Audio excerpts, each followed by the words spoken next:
সব সবজি দিয়ে এই খিচুড়ি শীতকালে একবার অবশ্যই ট্রাই করতে হবে। এখন তো সব সবজি প্রায় পাওয়া যাবে। এটা যেমন স্বাস্থ্যকর, খেতেও হয় অসাধারণ। আসসালামু আলাইকুম, কেমন আছো তোমরা সবাই? নতুন একটা রেসিপিতে তোমাদের সবাইকে স্বাগত জানাই।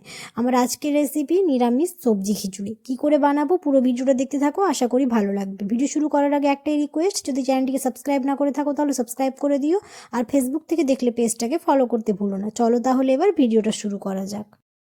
সবার প্রথমে আমি এখানে সবজিগুলো কেটে নিয়েছি, আর সবজিগুলো ছোট ছোট করেই কাটার চেষ্টা করেছি। যেহেতু গোবিন্দভোগ চালের খিচুড়ি তৈরি করব, তার জন্য সবজিগুলো ছোট ছোট করে কেটে নিতে হবে। তো আমি এখানে আলু, গাজর, বিনস, একটুখানি সিম নিয়েছি, আর ফুলকপিটা নুন জলে ভিজিয়ে রেখেছি, যেহেতু ফুলকপির ভেতরে যদি পোকা থাকে তো সেটা বেরিয়ে যাবে। আর নিয়েছি হচ্ছে মটরশুঁটি। তোমরা চাইলে এর থেকেও বেশি আরও সবজি নিতে পারো, আমি কয়েকটা সবজি নিয়েছি। এখানে 3টে বড় সাইজে টমেটো নিয়েছি, আদা কুচি, আর 7 থেকে 8টা কাঁচা লঙ্কা। এটা ভালো করে পেস্ট করে নেব। গোবিন্দভোগ চালের খিচুড়ি তৈরি করার জন্য সবজিগুলো একটু ছোট ছোট করেই কেটে নিতে হবে, আর যদি ভাতের চালের খিচুড়ি করতাম তাহলে একটু সবজিগুলো বড় বড় রাখতাম। এবার পেস্টটা বানিয়ে নেব। আর এটা প্রায় আধা ঘন্টা নুন জলে ভিজিয়ে রেখেছিলাম, খুব ভালোভাবে পরিষ্কার করে নিয়েছি। আর ফুলকপি এরকম লবণ জলে ভিজিয়ে রাখলে ফুলকপির মধ্যে যে পোকাটা থাকে সেটা বেরিয়ে যায়, তো খুব ভালোভাবে এটা পরিষ্কার করে নিয়েছি। আর এখানে এবার নিয়ে নিব হচ্ছে চাল। তো আমি এখানে প্রায় 100 গ্রাম চাল নিয়েছি, আর 50 গ্রাম নিয়েছি হচ্ছে মুসুর ডাল, আর 50 গ্রাম মুগ ডাল। তোমরা যদি মুসুর ডালটা স্কিপ করো তাহলে চাল ডালের পরিমাণটা এক সমান হবে, মানে 100 গ্রাম করে হবে। তো আমি এখানে যেহেতু 2 রকমের ডাল নিয়েছি তাই 50 করে ডাল নিয়েছি, আর 100 চাল নিয়েছি। খুব ভালো করে ধুয়ে এবার জলের মধ্যে দিয়ে দিলাম। চাল ডালগুলো সেদ্ধ হতে থাকুক। এখানে কোনো রকম নুন দিইনি, নুন দিলে ফেনা ছাড়বে না, তো তাই এখানে নুন এখন দিলাম না। ততক্ষণ এখানে সবজিগুলো ভেজে নিই। তো এখানে তেল দিয়ে প্রথমে আলুগুলো দিয়ে দেব, দিয়ে প্রায় 1 মিনিট এরকম ভেজে তারপর ওর মধ্যে এখন দিয়ে দেবো হচ্ছে ফুলকপিগুলো। আর এরকম মাঝে মাঝে নাড়তে থাকবো, না হলে লেগে যাওয়ার চান্স থাকবে। এবার ফুলকপিগুলো দিয়ে প্রায় 40%-এর মতো কুক করে নেব।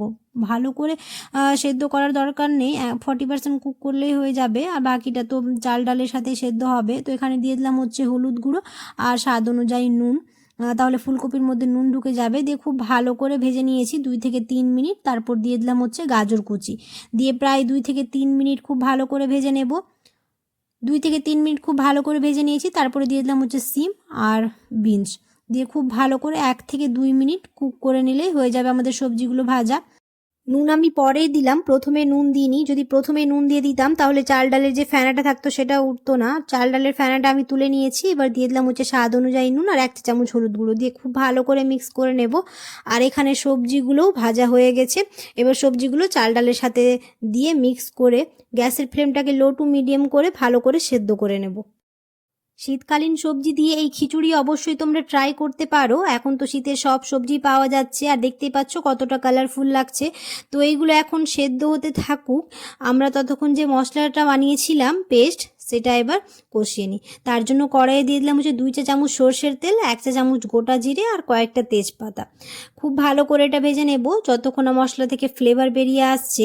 আর মাঝে মাঝে এরকম নাড়তে থাকবো, নাহলে লেগে যাওয়ার চান্স থাকবে। সব কিছু খুব ভালো করে এখানে কুক করতে দিয়েছি। এবার মশলাটা দিয়ে দেব, যেটা আমরা পেস্ট করে রেখেছিলাম সেটা। এখানে আর এক্সট্রা কোনো রকম মশলা ব্যবহার করব না, শুধু টমেটোটাই খুব ভালো করে কষিয়ে নেব। আর এটা খুব ভালো করে ততক্ষণ পর্যন্ত কষিয়ে নেব যতক্ষণ না টমেটোর কাঁচা গন্ধ চলে গেছে আর মশলা থেকে তেল বেরিয়ে এসছে। দেখতেই পাচ্ছ মশলা থেকে খুব ভালোভাবে তেল ছেড়ে এসছে। এবার খিচুড়ির মধ্যে এটা অ্যাড করে দেব, দিয়ে খুব ভালো করে মিক্স করে নেব।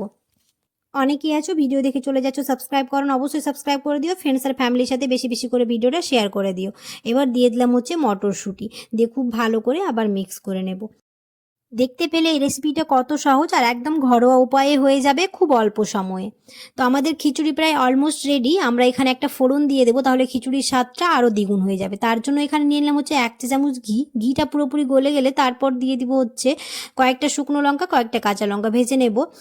আর ফ্লেভারটা খুব ভালো বেরিয়ে এসছে, আর গন্ধটাও খুব ভালো ছেড়েছে। খুব ভালো করে ভেজে নিয়েছি। এবার হাঁড়ির মধ্যে দেওয়ার আগে 1 চা চামচ দিয়ে দিলাম হচ্ছে কাশ্মীরি মরিচের গুঁড়ো, দিয়ে আমাদের তরকাটা প্রায় রেডি। এবার খিচুড়ির মধ্যে অ্যাড করে দেব, দিয়ে হয়ে গেল আমাদের খিচুড়ি রেডি। তো কেমন হয়েছে আমার আজকের রেসিপি তোমরা কমেন্টে জানাতে ভুলো না। আর আশা করছি আমার আজকের রেসিপি বুঝতে তোমাদের কোনো অসুবিধে হয়নি। আর যদি ভালো লেগে থাকে তাহলে অবশ্যই একটা লাইক করে দিও। দেখা হবে খুব শিগগিরই পরের একটা নতুন রেসিপিতে। সবাই খুব ভালো থাকবে। আল্লাহ হাফেজ।